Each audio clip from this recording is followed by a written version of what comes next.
Et salut à tous! Très content de vous retrouver aujourd'hui dans cette nouvelle vidéo. Et aujourd'hui, comme tu as pu le voir dans le titre, nous allons exposer le sujet du Covid-19 et la technologie. Oui, ce fameux virus dont tout le monde parle en ce moment et qui fait un peu bouger tout le monde, plus ou moins dans le bon sens. Enfin bref, perdons pas de temps, c'est parti!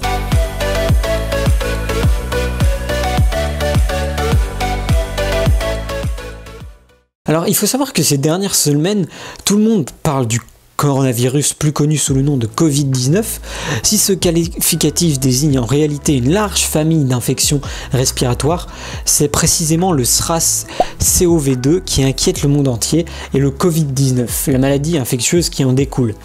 La France fait d'ailleurs partie des pays, comme on le remarque depuis quelques jours maintenant, de cette épidémie, les pays les plus touchés par cette épidémie. Au-delà des désastreuses conséquences sanitaires qui pourraient avoir le Covid-19 dans les prochains mois, de nombreuses industries s'apprêtent à connaître une année 2020 très difficile. Parmi elles, on retrouve le secteur des nouvelles technologies, et je vais vous expliquer un peu en détail pourquoi. La conséquence la plus évidente de l'épidémie est la production de smartphones, de téléviseurs, d'ordinateurs et d'autres produits high-tech qui est fortement impactée. Pour rappel, c'est en Chine qu'est apparu pour la première fois le Covid-19. En janvier, le gouvernement chinois a décidé de profiter des vacances du Nouvel An pour appliquer des mesures strictes de quarantaine, ce qui a provoqué la fermeture de nombreuses usines, comme ce qui est en train de nous arriver en France. Depuis, les chaînes de production sont de nouveau autorisées à fonctionner, mais tournent très souvent au ralenti, encore maintenant. Certaines analyses s'attendent à un retour à la normale au second semestre de l'année 2020, tandis que des entreprises comme Apple ont déjà confirmé que le virus aura un impact très important sur ses prochains résultats et sur la sortie de ses prochains appareils. Malheureusement, les entreprises de la tech, ce problème ne se limite pas à la Chine. En Corée du Sud, par exemple, là où est fabriqué la plupart des téléphones Samsung et des produits LG, certaines usines ont dû fermer car certains employés avaient été contaminés par ce fameux virus. Notons aussi que certaines usines d'assemblage fonctionnent correctement, mais sont victimes de pénuries de pièces. Par exemple, les usines qui fabriquent des modules caméra pour smartphones sont fermées et ne peuvent plus envoyer de composants en Chine. Faut-il revoir une manière de produire dans le futur? Peut-être que cela arrivera. Peut-être qu'on va, grâce à cette épidémie, nous allons pouvoir faire évoluer les mentalités et les pratiques dans certains domaines. Il faut savoir que pour les employés des grands groupes de la technologie tels que Google, Apple, Facebook, etc., voyager à l'autre bout du monde est très important pour développer un produit. Reuters expliquait récemment, donc un média américain, qu'à cette période de l'année, Apple boucle généralement le design de ses futurs iPhones. Sans voyage possible en Chine, la marque risque donc de prendre un retard très important et cela va impacter la sortie de ses futurs produits. Autre problème très important, les grandes marques de la tech comme Google, Microsoft, Apple, Facebook, Twitter appellent leurs employés à télétravailler pour ne pas attraper ce fameux virus. Dans certains cas, ne pas avoir accès aux laboratoires et aux autres matériels professionnels risque de poser un grave problème.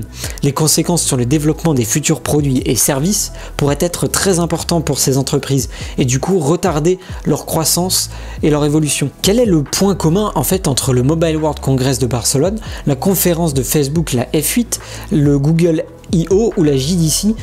Ils sont tous simplement été annulés, tous, sans exception. En effet, depuis quelques semaines, les marques annulent les unes après les autres leurs événements. À vrai dire, seul Microsoft Build, Apple WWDC, la conférence des développeurs, qui n'a jamais d'ailleurs été réellement confirmée. En physique, on a eu une annonce qui nous a dit que elle sortirait en live, donc un tout nouveau concept en fait, donc on attend ça en juin normalement.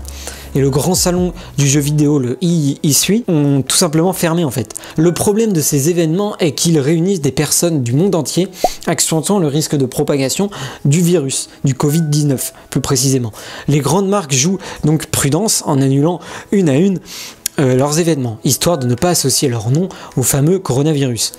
En remplacement, tout le monde semble aller vers les modèles du live stream, donc comme Apple, je l'ai dit précédemment, Huawei, Sony, Oppo, Google, plutôt que d'organiser des grands rendez-vous physiques tout en diffusant une vidéo en direct. Pour finir cette vidéo, on peut se poser une question.